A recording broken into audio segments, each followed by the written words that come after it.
Hello, everybody. Welcome to Shelbyville Now's live coverage of our election here, our general election for 2022. Tonight, we're going to be focusing on specifically our county election and all the key races. My name is David Thomas. Bo Gill's with us, and special guest commissioner from the 6th District, Mr. Bill Anderson. Thank you, sir. Glad to have you with us tonight. Glad to be back. And we're glad to be here to give you up-to-date coverage as fast as the returns come in. But first of all, let's just talk about what you guys are hearing. What do you think, Bill, as far as our participation? I think the turnout is extremely low from what I'm hearing from early, like historically low.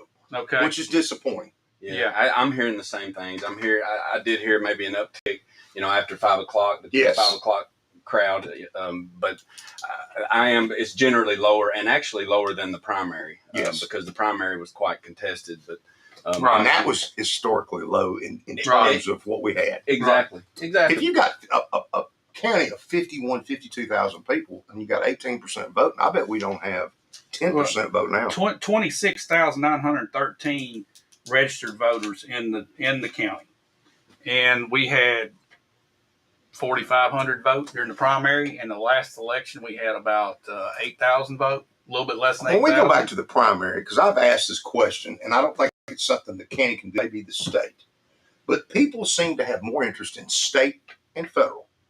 Now, the question I have is, if it's the state has to do it, let's ask Pat Morrison and to see if they can change it, because these primaries, the blame was on the Republican Party. That's not true.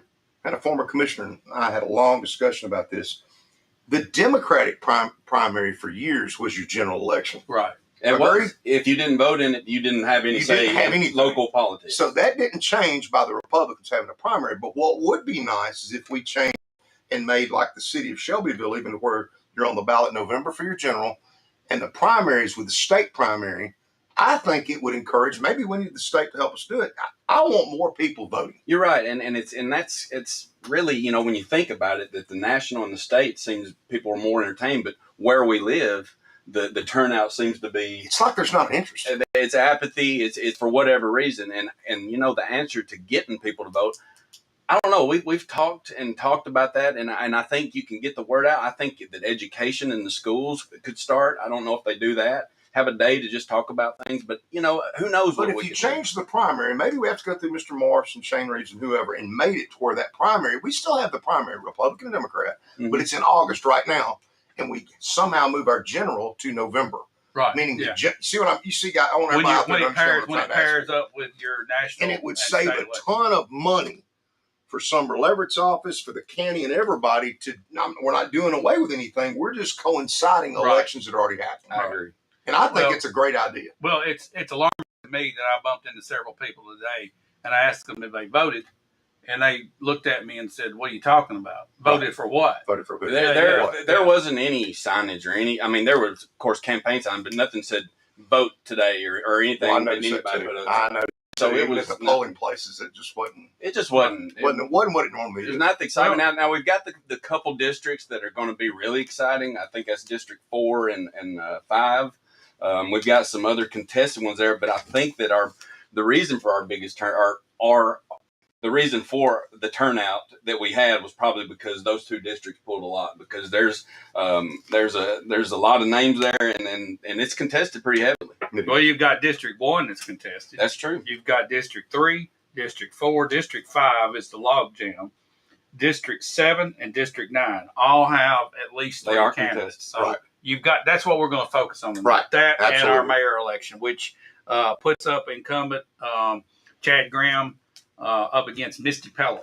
Correct. And, what do y'all think about that race? I know our poll came out as a dead heat, but 15% undecided. It doesn't really mean my much. gut feeling with that is that that Chad's going to probably win this in a runaway.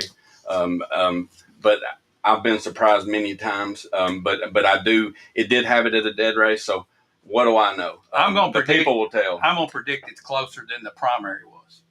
I'm going to predict that as well, because the turnout is low here, folks. Yeah. And this is what everybody needs to understand. How low this is, it gets to where you don't know what's going to happen.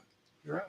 Yeah. So if only 1,500 people vote in this county, 1,200, every vote, 1,400, it makes this every could vote get really interesting, count. because you're going to have an anti-vote, That's what it is, basically. It's an anti-vote. I mean, not to take anything away from the candidates, but that's what probably, if they go for the latter, that's what they're doing there. Okay, so you've got 1,200 voted in early. Okay. We know that. Yes. So maybe less than 2,000 vote.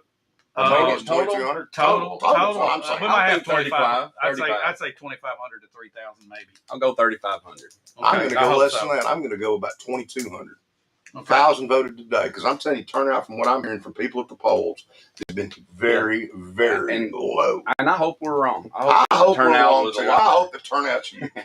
Well, we're going to come back and talk about some of these individual races, specifically District 5.